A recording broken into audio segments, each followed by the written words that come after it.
नमस्कार, मैं हूं नेहा श्रीवास्तव। सुबह के 7 बज गए और सुबह सवेरे में आप सभी का स्वागत है। चलिए बुलेटिन की शुरुआत खबरों के साथ कर लेते हैं।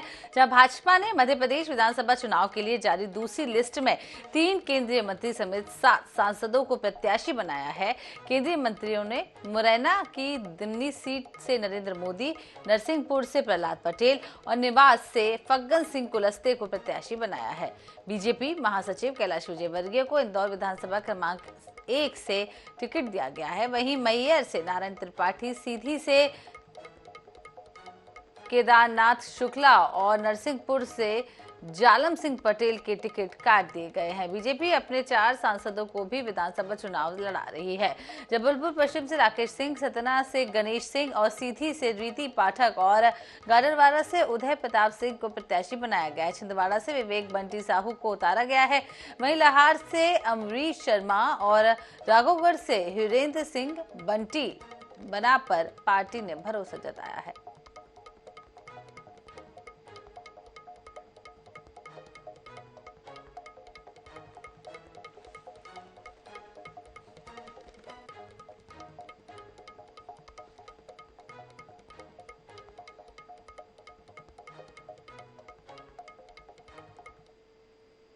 मध्य प्रदेश में 2023 के विधानसभा चुनाव को लेकर के बीजेपी हमेशा लगातार एक्टिव मोड में देखी जा रही है। पहले हमने देखा कि 39 लोगों की सूची जामिल की गई थी, जिसमें वो सीटें थी तकरीबन जहां पर लगातार बीजेपी को हार का सामना करना पड़ा था। दूसरी लिस्ट विगत दिनों जारी की गई, जिसमें तमाम केंद्रीय मंत्री हैं, 3 केंद्रीय मंत्रियों सहित 7 सांसदों को जो कहीं न कहीं अब विधानसभा चुनाव लड़ने की जिम्मेदारी जो है वो केंद्रीय नेतृत्व ने दी है। इसको लेकर देखिए तमाम बातें कही जा रही है। हमारे साथ सतना से सांसद हैं गणेश सिंह जी, अब उनको वर्तमान में उम्मीदवार बनाया गया, उनसे चर्चा करेंगे क्या कुछ नई रणनीतियां हैं और किस प्रकार ये रणनीति काम करेगी। सर, नई तरीके की पहल जो है कहीं ना कहीं कही जा सकती बीजेपी ने की है।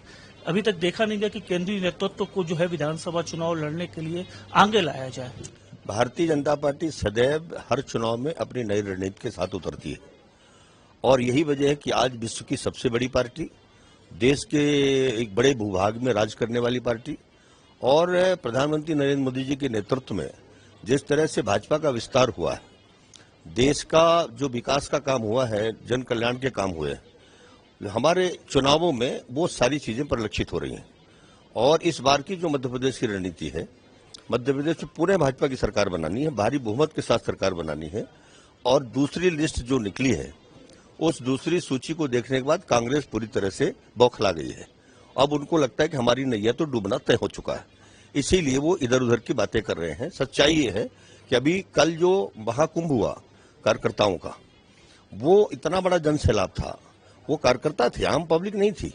और वो लाखों लाख कार्यकर्ता 9 करोड़ लोगों को, मध्य प्रदेश के नागरिकों को संदेश दे चुके हैं कि 230 विधानसभा क्षेत्र में हम पूरी ताकत के साथ चुनाव मैदान में उतर चुके हैं।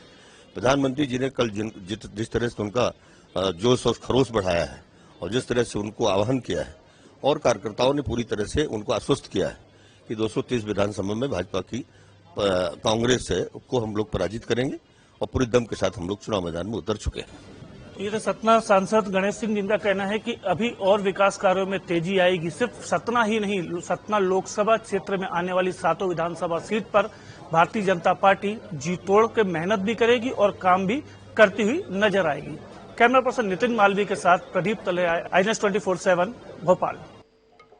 इधर डिंडौरी विधानसभा क्षेत्र से भाजपा ने पंकज टेकाम को उम्मीदवार बनाया है। बता दें कि 10 दिन पहले ही INS 24/7 ने डिंडौरी से भाजपा से पंकज टेकाम के प्रत्याशी बनाने की खबर को प्रमुखता से दिखाया था। भाजपा पार्टी ने पंकज टेकाम को अपना उम्मीदवार घोषित कर दिया है। वहीं पंकज टेकाम ने INS 24/7 को धन्यवाद दिया। पंकज टेकाम से मामले पर चर्चा की हमारे डिंडौरी संवाददाता ने। विधानसभा क्षेत्र के 104 नंबर से भाजपा प्रत्याशी पंकज टेकाम जी से बात करेंगे। कुछ विगत दिनों हमारे चैनल ने, INS न्यूज चैनल ने पंकज टेकाम के ऊपर पहले ही मोहर लगा दी थी।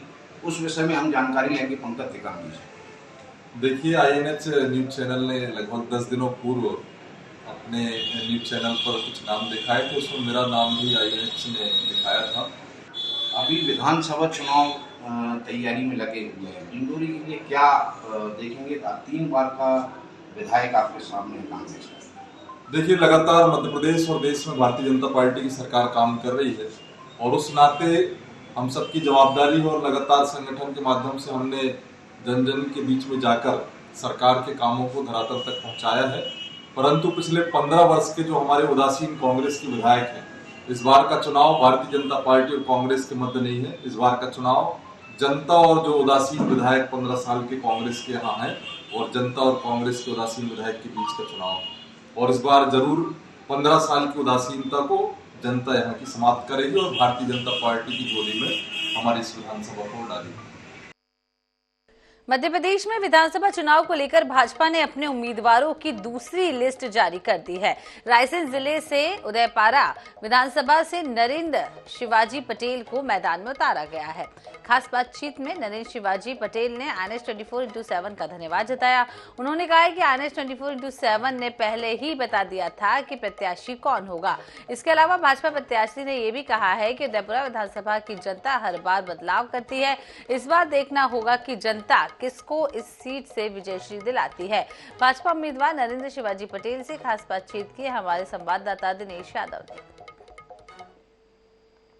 मध्य प्रदेश में विधानसभा चुनाव को लेकर भारतीय जनता पार्टी ने यहाँ पर दूसरी सूची यहाँ पर जारी कर दी है और दूसरी सूची में अगर बात करें हम तो रायसेन जिले की उदयपुरा विधानसभा सीट से यहाँ पर कहीं ना कहीं प्रत्याशी का खाता खुला है और यहाँ पर प्रत्याशी बने हैं नरेंद्र शिवाजी पटेल, जिनका नाम कहीं ना कहीं हमने भी यहाँ पर पहले दिखा दिया था कि यहाँ पर प्रत्याशी के रूप में देखे जा रहे हैं, सामने आ रहे हैं। क्या कहना है आपका, इस तरह से आपको प्रत्याशी बनाया? बिल्कुल, देखिए, सबसे पहले तो मैं INS का बहुत बहुत तहे दिल से शुक्रिया अदा करता हूं कि INS ने अपने आकलन में पहले भी मेरा नाम बताया था और INS ने अपने कार्यक्रमों के माध्यम से मुझे अपनी बात रखने का भी आपने पूर्व में मौका दिया। इसलिए निश्चित रूप से INS की पूरी टीम का बहुत तहे दिल से धन्यवाद करता हूं।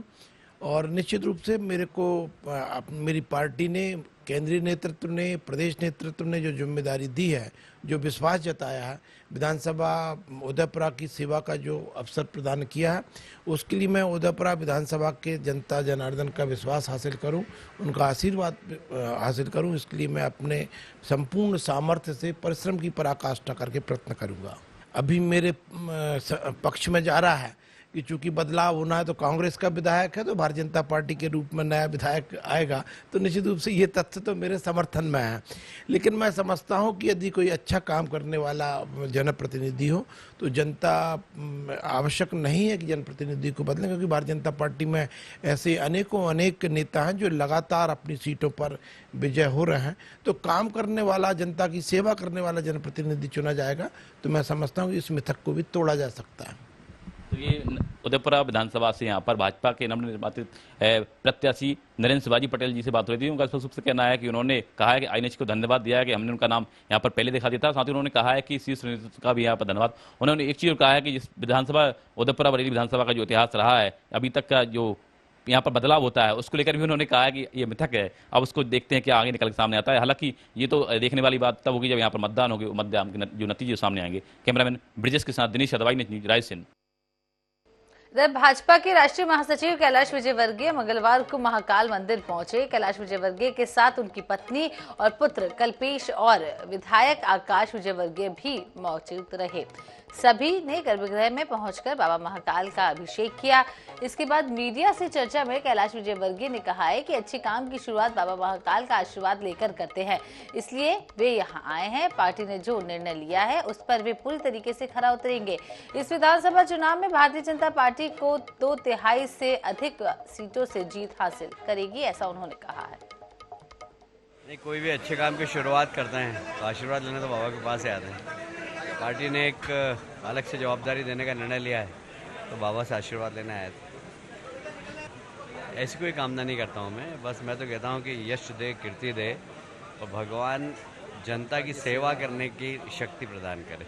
देखिए, ये तो पार्टी का निर्णय है और हम लोग सब राष्ट्रीय स्तर पर काम कर रहे थे। पार्टी ने निर्णय लिया कि सभी प्रदेश को देखें तो प्रदेश में आ गए, तो पार्टी का निर्णय है। अब मैदान में तो सभी हैं, 230 लोग मैदान में उतरेंगे और कम से कम 100 नेता मैदान में उतरकर 230 को जिताने के लिए काम करेंगे, तो सभी मैदान में हैं। आईटी के अधिकारियों ने मंगलवार की सुबह जबलपुर के राजुल बिल्डर्स के 1 दर्जन से ज्यादा ठिकानों पर छात में दबिश दी है। वहीं घर और कई ठिकानों पर रखे दस्तावेजों को जब्त कर उन्हें खंगालने का काम भी शुरू कर दिया है। राजुल बिल्डर्स के मालिक दिलीप मेहता के घर पर कार्रवाई शुरू की गई है और संपत्ति से संबंधित सभी दस्तावेजों को सीज भी कर दिया गया है। आयकर अधिकारियों ने आयकर की बड़ी चोरी और दस्तावेज में हेराफेरी पाई है। वहीं फिलहाल आयकर विभाग की टीम जांच में जुटी हुई है। जबलपुर के मशहूर बिल्डर राजुल बिल्डर के यहाँ इनकम टैक्स की टीम ने यहाँ पर छापा मारा है और ये सुबह से जो कार्रवाई है इनकम टैक्स की वो लगातार यहाँ पर जारी है। यहाँ पर आपको बता दें, जिस वाहन से इनकम टैक्स के अधिकारी भोपाल से जबलपुर पहुंचे हुए हैं उनकी गाड़ियों में जो नर्मदा परिक्रमा लिखा हुआ स्टिकर यहाँ पर लगा हुआ था, ताकि ये संदेश दे सकें अधिकारी की इसमें नर्मदा परिक्रमा वासी यहाँ पर इस गाड़ी में मौजूद हैं, कोई इनकम टैक्स के अधिकारी यहाँ पर मौजूद नहीं है। इसके साथ ही जबलपुर में जो इनकम टैक्स के अधिकारी हैं वो लगातार जो राजुल बिल्डर के दफ्तर हैं और उसके कई ठिकाने हैं वहाँ पर एक साथ यहाँ दस्तावेज खंगालने की कार्रवाई यहाँ पर की जा रही है। और हम इस वक्त मौजूद हैं राजुल बिल्डर के रसल चौक स्थित ऑफिस में, जहाँ पर इनकम टैक्स के अधिकारी हैं जो वो अंदर दस्तावेज खंगालने की यहाँ पर तैयारी कर रहे हैं और खंगाल भी यहाँ पर दस्तावेज रहे हैं। इसके साथ ही राजुल बिल्डर के जबलपुर सहित जिन शहरों में भी इसके ठिकाने हैं वहाँ पर जो इनकम टैक्स की टीम है वो लगातार यहाँ पर कार्रवाई करने में जुटी हुई है और आने वाले समय में जो इनकम टैक्स की जो टीम है वो एक बड़ा खुलासा यानी कि करोड़ों का खुलासा टैक्स चोरी का यहाँ पर कर सकती है। जबलपुर से आईएनएच न्यूज के लिए Fateh Singh. The smart city के नेशनल डायरेक्टर कुणाल कुमार इंदौर में चल रहे नेशनल स्मार्ट सिटी आयोजन में शामिल हुए। उन्होंने कहा है कि इस आयोजन का उद्देश्य देश भर के अलग अलग स्मार्ट सिटी में हो रहे इनोवेशन को एक दूसरे से साझा करना है। NH 24/7 से खास चर्चा के साथ में उन्होंने बताया है कि हमारे देश के शहरों में आने वाले 25 सालों में जनसंख्या दोगुनी हो जाएगी। हमारा लक्ष्य इन शहरों को भविष्य की जरूरतों के हिसाब से बढ़ाना है और ढालना है। कुणाल कुमार से चर्चा की हमारे संवाददाता ने। इस वक्त हमारे साथ मौजूद है कुणाल कुमार सर, जो स्मार्ट सिटी के डायरेक्टर हैं देश भर के। सर, देश स्मार्ट हो गया, 100 शहर आपने स्मार्ट बना दिया, अब आगे क्या? ऐसा कहना मुझे बहुत खुशी होगी अगर हम कह पाएंगे कि 100 शहर स्मार्ट हो गए। स्मार्ट बहुत काम हुआ है, इन शहरों में बहुत सारी ज़रूरतें पूरी की गई हैं, लेकिन ज़रूरतें बदलती भी रहती हैं। तो इन शहरों को कोई ऐसी अवस्था नहीं आएगी कि ये कह सकेंगे कि अब हमारे यहाँ कोई करने को कुछ बचा नहीं।